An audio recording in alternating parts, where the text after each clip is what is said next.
Hey guys, so I have my Alcatel or Accento or however you want to call it, One Touch Idol 3 here, and just wanted to check out the kind of user interface on the device. And the first thing that struck me really about this device when I booted it up is the very kind of stock like appearance of it. To me it looks like they've tried to keep very close to the lollipop conventions here, which I do like, and we can see we do have some interesting looking icons though nevertheless, such as the dialer here. However, the strange thing is that when you do click on like these icons, it comes up with the traditional kind of lollipop kind of dialer, etc. So kind of like hits you with the 1-2. But if we just have a look at how it looks here when you call out, you can see very little difference between it and the Nexus 6. Hello, your remaining is 1 pence. By the way, did you know you can now check your credit at any time by texting back? So as you can see there, it gets the signal and network very nicely. It does also support dual SIM as well, which is very nice. I think a lot of phones are coming out now with this particular functionality. So we do get NFC, etc. as well.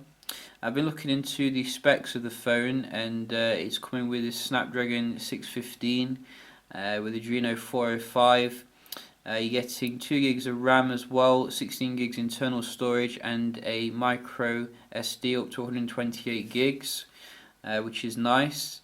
We can see that also the software, I don't know what they actually call it.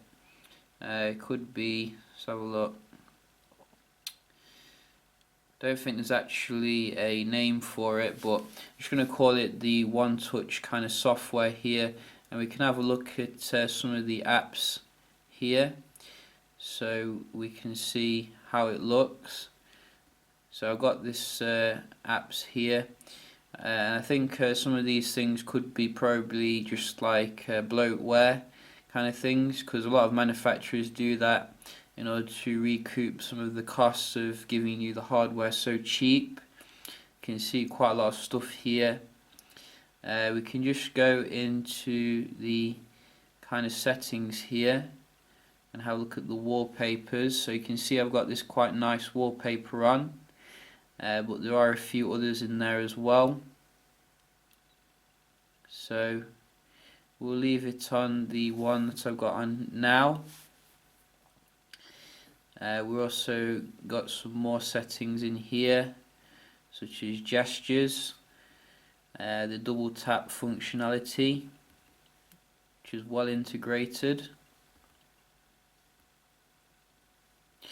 Also, you can see we do have some access to some quick stuff here on the lock screen, such as the barcode or QR code scanner, which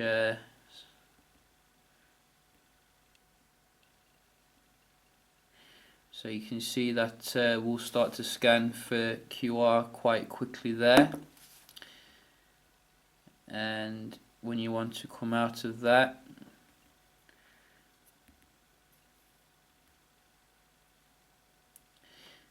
we do have as well calculator, camera, as well as add a contact. So if you're out and about and you want to just quickly add a contact, that is the way to do it, which is quite nice. If we have a look in the settings a little bit more, wow, there's a lot of apps on here, I could get lost. We do also have LED kind of control there, battery percentage. So far the battery seems to be holding up quite well here. We are getting a 2910 mAh battery, so it should be quite good for the day. And also we're getting Android 5.0.2, so not the oldest lollipop there, which is nice. Also, we can have a look here in the lock screen settings. So it looks very close to stock Android here, not too much in the way of differences if you ask me, which is quite good if you enjoy stock Android. The phone actually supports two pretty cool tricks as well, which you may be aware of, which allows you first to download like big files via the LTE and as well via the Wi-Fi. And maybe I should have put LTE capable SIM in here just to test that out. Might do that on another video, but we can see we do have the it says high bird download here, which I think is a spelling mistake, but I do know what they mean. If you click into it, it will explain how it works, like the Galaxy S5 first brought that on, which is pretty cool. Also, the other neat trick as well, which is a bit of a party trick obviously, is this thing here, which is pretty cool if you ask me. You know, there's a lot of times when I've thought, why don't more phones kind of allow you to do this, and you picked up the phone the wrong way, maybe after a night out or something. You just want it to reorientate itself whichever way it is. However, the downside is, I found now and again, is that you don't know which way to hold the phone now and again, because it just looks so kind of symmetrical, especially when you like want to use the camera. You might find yourself kind of blocking the sensor by accident, but nevertheless it is a very cool kind of UI trick here. Definitely should be emulated by some other manufacturers as well. In terms of the camera options, I have noticed they're a bit thin on the ground if you ask me, compared to the Zenfone. You won't find like anything like the super resolution or, you know, enhanced low light mode like you get on the Zenfone, but you do get a few stuff on there, such as panorama, HDR, time-lapse, beauty face. We all love beauty face here. And if you go into the settings a little bit more here, we see some more settings such as exposure, banding.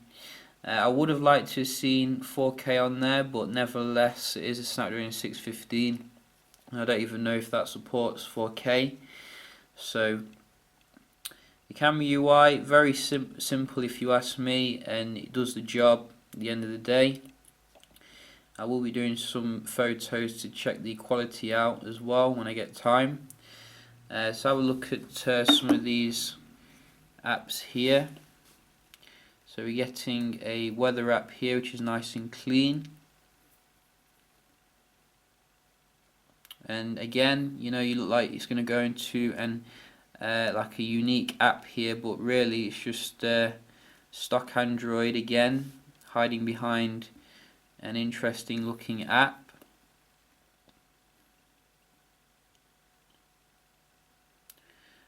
Whoa, see, I've already got GTA on there. Want to give it a good test to see if it can do better than the M4 Aqua. And Smart Suite. So that looks interesting. So look at the music app here. Whoa, mix. Do we have a music app here? You see, there's so many apps, it's really difficult to see like where everything is. And I think they're using Google Play Music here.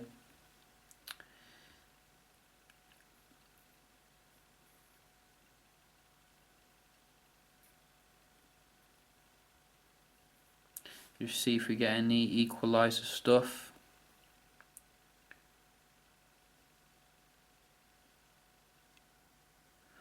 So it doesn't look like it, unfortunately, but maybe I need to explore the device a bit more to find it. So I think those of you who feel a bit kind of like you don't want to veer too far away from Lollipop will be very happy with this user interface here. It does look very similar to like Lollipop. I did notice some kind of stutters and lags here and there, as you saw there when trying to close all the apps at the same time. But then again, you know, I'm going to let it off because it is a new kind of phone here, so it's going to be obviously updated as time goes on. Yeah, I think that's about all I wanted to cover. In regards to the software here, I'll definitely do some comparisons with some other devices, so check out for that. Hope you enjoyed this little video checking out the user interface on the Alcatel One Touch Idol 3, which is a mouthful if you ask me, and I will see you in the next one. Cheers.